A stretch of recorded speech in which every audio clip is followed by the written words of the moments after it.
আমার সেই আইনুদ্দিন আল আজাদ রহমতুল্লাহ আলাইহির কথা স্মরণ হয়ে যায়।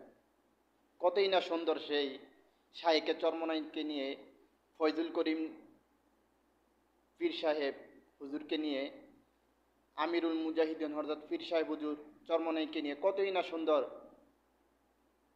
উদাহরণ দিয়েছে। শুনুন আপনারা তাহলে।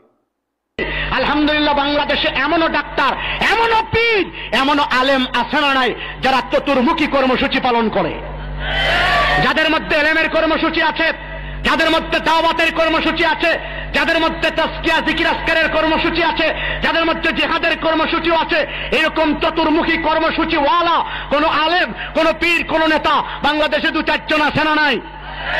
যদি ওরকম কোন আলেম পেয়ে যান, ওরকম কোন নেতা পেয়ে যান, ওরকম কোন পীর পেয়ে যান, তার পিছনে আপনারা আনুগত্য করার চেষ্টা করুন। দেখবেন সমাজ সুস্থ হবে, জাতি সুস্থ হবে, রাষ্ট্র সুস্থ হবে, গোটা পৃথিবী সুস্থ হবে।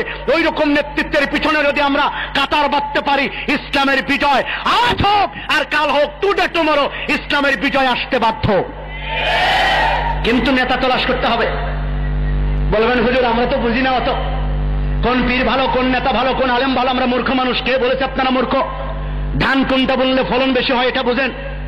আর যেখানে আপনার জান্নাত জাহান্নামের প্রশ্ন, যেখানে আপনার জীবন মরণের প্রশ্ন, যেখানে অনন্তকাল সুখ আর শান্তির প্রশ্ন, সেই পীরকে ধরার ব্যাপারে, সে আলেমকে ধরার ব্যাপারে, ইমাম নিয়োগের ব্যাপারে আপনার কোনো ভূমিকা ওইরকম জাস্টিফাই চিন্তা ভাবনা থাকার দরকার আছে না নাই?